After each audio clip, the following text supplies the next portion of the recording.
સરકારી યોજનાનો લાભ લેવા અને ફોર્મ ભરવા માટે અમારી ચેનલને સબસ્ક્રાઇબ કરો। મિત્રો, આજે આપણે વાત કરવાના છીએ પ્રધાનમંત્રી ઉજ્જવલા યોજના વિશે, જેમાં ભારત ગેસની અંદર તમે ઓનલાઈન એપ્લાય કઈ રીતે કરી શકો એના વિશે સંપૂર્ણ માહિતી તમને આ વિડીયોની અંદર આપવાની છે। અહીં મિત્રો તમને ફ્રી ગેસ કનેક્શન છે એ આપવામાં આવે છે અને તમારે એના માટે કયા કયા ડોક્યુમેન્ટ છે એ જોશે એની પણ ચર્ચા આ વિડીયોની અંદર કરશું, તો વિડીયોને પૂરો જોવા વિનંતી। જો તમને વિડીયો ગમે તો લાઈક કરી દેજો, તમારા મિત્રો સુધી શેર કરજો અને ચેનલને સબસ્ક્રાઇબ કરી લેજો, જેથી આવી કોઈ પણ માહિતી આપ સુધી પહોંચતી રહે। તો ચાલો શરૂ કરીએ। મિત્રો, સૌપ્રથમ તો તમારે કોઈ એક બ્રાઉઝર ઓપન કરી અને એમાં સર્ચ કરાવવાનું છે PMUY, એટલે અહીંયા પહેલી જે વેબસાઇટ છે તમને જોવા મળશે। અહીંયા આગળ તમને બેનિફિટ પણ આપેલા છે જે તમે જોઈ શકો છો। અહીંયા મિત્રો તમને અલગ અલગ કંપનીઓ છે એ જોવા મળે છે કે જેમાં તમારે એપ્લાય કરવાનું છે। ઉપર જ apply new Ujjwala PMUY connection આવું તમને જોવા મળે છે, એના ઉપર આપણે ક્લિક કરી દઈશું। હવે મિત્રો, અહીંયા તમે જોશો તો ઘણા બધા ડોક્યુમેન્ટ છે એ તમને અહીંયા આગળ કીધેલા છે। આપણે જોશું કે કયા કયા ડોક્યુમેન્ટની જરૂર પડે છે, તો આપણે અહીંયા આગળ ઓનલાઈન પોર્ટલ ઉપર ક્લિક કરી લઈશું, એટલે આ પ્રકારે ઓનલાઈન એપ્લિકેશન કરવા માટેનું જે ફોર્મ છે એ ઓપન થઈ જશે અને એમાં તમે ઇન્ડિયન ગેસ, ભારત ગેસ અને HP ગેસ આમાંથી કોઈ પણ ગેસમાં તમે એપ્લાય કરી શકો છો। આપણે આની પહેલાં HP ગેસનો વિડીયો બનાવેલો છે, જો તમારે જોવો હોય તો ડિસ્ક્રિપ્શનની અંદર તમને લિંક મળી જશે, ત્યાંથી તમે જોઈ શકો છો। આજે આપણે વાત કરીશું કે ભારત ગેસની અંદર આપણે કઈ રીતે એપ્લાય કરીશું। તો આપણે એના ઉપર ક્લિક કરી લેવાનું છે, એટલે આ પ્રકારે તમને પેજ છે જોવા મળે છે। હવે મિત્રો, અહીંથી તમે જોઈ શકો છો કે તમારે ઉજ્જવલા 3.0 ન્યૂ કનેક્શનને સિલેક્ટ કરી લેવાનું છે, અહીંયા ટિક માર્ક કરવાનું છે। ત્યાર પછી મિત્રો, અહીંયા આગળ તમારે તમારું રાજ્ય છે એ સિલેક્ટ કરવાનું હોય છે, તો આપણે અહીંથી ગુજરાતને સિલેક્ટ કરી લેશું। એ જ રીતે તમને તમારા જિલ્લાનું લિસ્ટ છે એ જોવા મળશે, તો અહીંથી તમારે તમારો જિલ્લો છે એ પસંદ કરી લેવાનો હોય છે। સૌ લિસ્ટ કરશો એટલે તમારી નજીકમાં જેટલી પણ એજન્સી તમને લાગુ પડતી હશે એ તમામ અહીંયા તમને જોવા મળશે। તમારા નજીકમાં જે પણ એજન્સી હોય એને તમારે સિલેક્ટ કરી લેવાની રહેશે। ત્યાર પછી મિત્રો, જેવું તમે ક્લિક કરશો અહીંયા આગળ તમારે તમારો મોબાઈલ નંબર છે આપવાનો હોય છે અને અહીંયા જે સિમ્પલ ગણિતમાં કેપ્ચા હોય એ તમારે અહીંયા જવાબ આપવાનો હોય છે। તો આપણે અહીંયા આપણે મોબાઈલ નંબર નાખી અને સબમિટ કરીશું। જેવું તમે સબમિટ કરશો અહીંયા આગળ મિત્રો તમારે જનરેટ OTP કરવાનો રહેશે। તમે જેવું જનરેટ OTP કરશો એટલે તમારા મોબાઈલ નંબર ઉપર એક OTP છે એ મોકલવામાં આવશે, જેને તમારે વેરીફાઈ કરી દેવાનો છે।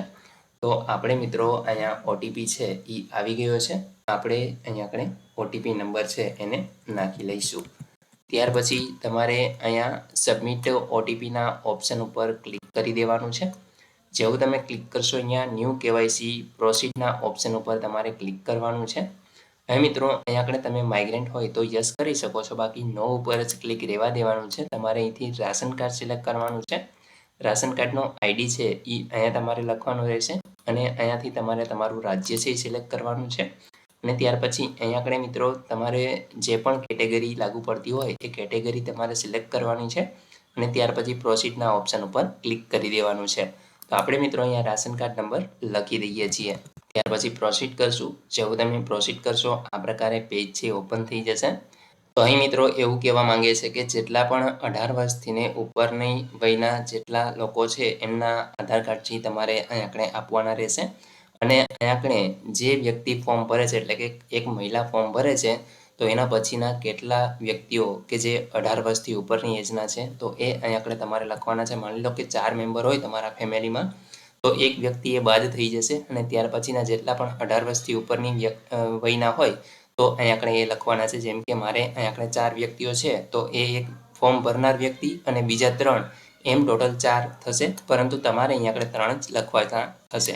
હવે મિત્રો અહીંયા આગળ તમારે છે જે રિલેશન છે એ સિલેક્ટ કરવાનું છે, ત્યાર પછી એમનું નામ છે એ લખી દેવાનું રહેશે। અહીંયા આગળ એનો લાસ્ટ નંબર, આધાર કાર્ડ નંબર, એજ કેટલી છે અને અહીંયા આગળ તમારે સિલેક્ટ કરવાની જરૂર નથી, અહીંયા માત્ર તમારે એમને જ રહેવા દેવાનું રહેશે। ત્યાર પછી મિત્રો એ જ રીતે તમારે અહીંથી એડ ન્યૂ મેમ્બર એ રીતે કરી અને જેટલા પણ રાશન કાર્ડની અંદર 18 વર્ષથી ઉપરના મેમ્બર હોય એને એડ કરી દેવાના રહેશે। ત્યાર પછી મિત્રો અહીંયા આગળ બંને ઓપ્શનની અંદર એવું કહેવા માંગે છે કે જો કોઈ વ્યક્તિ સિંગલ હોય એટલે કે કોઈ એક જ મહિલા હોય, વિધવા હોય તો એ પ્રકારના અહીંયા આગળ છે એ તમારે ટિક માર્ક કરવાનું હોય છે. બાકી આને છોડી દેવાનું છે. આમાં કોઈ પણ પ્રકારે તમારે ટિક માર્ક છે એ કરવાનું રહેતું નથી. અહીંયા આગળ મિત્રો તમારે છે એ તમારું નામ લખી દેવાનું રહેશે. તો અહીં મિત્રો તમારે એ પ્રકારે ઓપ્શન છે એ સિલેક્ટ કરી લેવાનું રહેશે. ત્યાર પછી અહીંયા આગળ એમનું નામ લખી દેવાનું છે અને લાસ્ટ નેમ લખવાનું છે. ત્યાર પછી જન્મ તારીખ છે એ તમારે અહીંથી સિલેક્ટ કરી લેવાની રહેશે. ત્યાર પછી મિત્રો અહીંયા તમારે તમારા આધાર કાર્ડની ડિટેલ આપવાની છે. અહીંયા આધાર નંબર આવશે, એ જ આધાર નંબર ફરી તમારે અહીંયા નાખવાનો છે. આધારમાં જે પ્રમાણે નામ છે એ લખવાનું છે. અહીંયા આગળ મિત્રો IFSC કોડ લખી અને તમારે વેલિડ કરાવવાનું છે એટલે ઓટોમેટિક બેંક આવી જશે.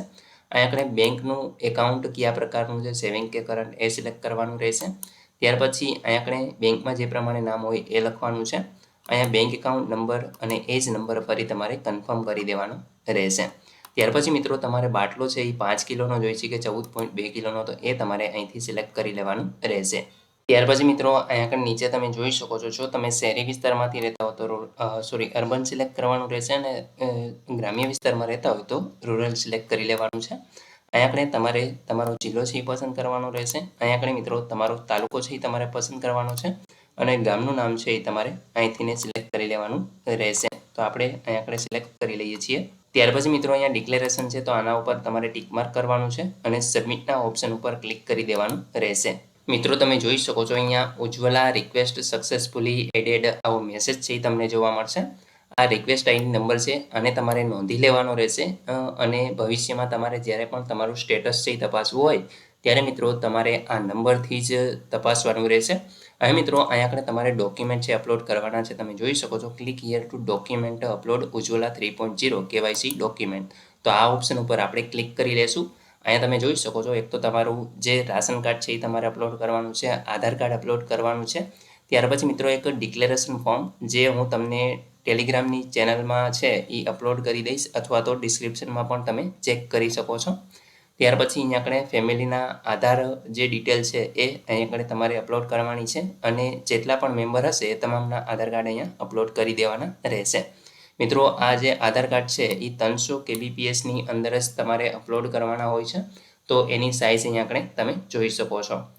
તો આપણે મિત્રો આ તમામના આધાર કાર્ડ છે એ અપલોડ કરી દઈએ છીએ. અપલોડ કરવા માટે સિમ્પલ પ્રોસેસ છે. અહીંયા ચૂઝ ફાઇલના ઓપ્શન ઉપર તમારે ક્લિક કરી દેવાનું રહેશે અને ત્યાર પછી આ પ્રકારે તમે જોઈ શકો છો કે તમારું જે પણ જગ્યાએ આધાર કાર્ડ હોય એ આ રીતે સિલેક્ટ કરી અને તમારે ઓપન કરી દેવાનું છે એટલે અપલોડ થઈ જશે.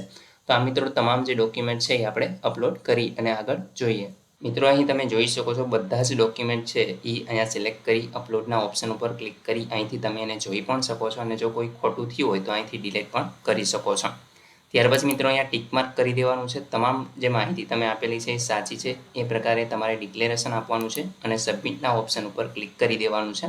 તમે જોઈ શકો છો KYC document has been submitted સક્સેસફુલીનો મેસેજ તમને જોવા મળશે. અને મિત્રો અહીંયા કણે ભારત ગેસ તરફથી જે ડિસ્ટ્રીબ્યુટર તમે સિલેક્ટ કરેલું છે એના તરફથી તમને એક કોન્ટેક્ટ છે એ કરવામાં આવશે અને બાયોમેટ્રિક ઓથેન્ટિકેશન માટે તમને બોલાવશે. તો ત્યારે તમારે ત્યાં જઈ અને બધી જે પ્રોસેસ છે એ કરવાની થશે. તો આ રીતે મિત્રો તમે જાતે જ ઓનલાઈન એપ્લિકેશન કરી શકો છો અને તમારું ફોર્મ છે એ સબમિટ કરી શકો છો. અહીંયા તમે જોઈ શકો છો પ્રોસેસ છે એ કમ્પ્લીટ થઈ ગઈ છે. હવે મિત્રો તમારે તમારા એપ્લિકેશનનું સ્ટેટસ જોવું હોય તો અહીંયા તમે જોઈ શકો છો હોમ પેજ ઉપર આવી ચેક સ્ટેટસના ઓપ્શન ઉપર તમે ક્લિક કરશો. અહીંયા તમને જે રિક્વેસ્ટ આઈડી મળેલ છે એ નાખવાનું છે. તમારી જન્મ તારીખ અહીંયા તમારે સિલેક્ટ કરવાની છે અને જનરેટ OTPના ઓપ્શન ઉપર ક્લિક કરશો એટલે તમે જે પણ મોબાઈલ નંબર આપેલો છે એમાં એક OTP આવશે અને તમારી એપ્લિકેશનનું જે પણ સ્ટેટસ છે એ તમને જોવા મળશે અને ત્યાર પછી તમને કનેક્શન છે એ આપી દેવામાં આવશે જો બધું જ પ્રોસેસ છે એ કમ્પ્લીટ થઈ જશે ત્યાર પછી. તો આ રીતે મિત્રો તમે જાતે જ જે ઉજ્જવલા યોજના 3.0 છે એમાં એપ્લાય કરી અને એપ્લિકેશન આપી શકો છો અને તમારું ગેસ કનેક્શન છે એ ફ્રીમાં મેળવી શકો છો. આશા રાખું છું કે તમને આ વિડીયોની અંદર સંપૂર્ણ માહિતી મળી ગઈ છે. તેમ છતાં પણ કોઈ પ્રશ્ન હોય તો કોમેન્ટ દ્વારા પૂછી શકો છો. વિડીયોને લાઇક કરી દેજો, તમારા મિત્રો સુધી શેર કરજો અને ચેનલને સબસ્ક્રાઇબ કરી લેજો જેથી આવી કોઈ પણ માહિતી આપ સુધી પહોંચતી રહે. વિડીયો જોવા બદલ આપનો ખૂબ ખૂબ આભાર. મળીએ એક નવા વિડીયો સાથે. ત્યાં સુધી જય હિન્દ.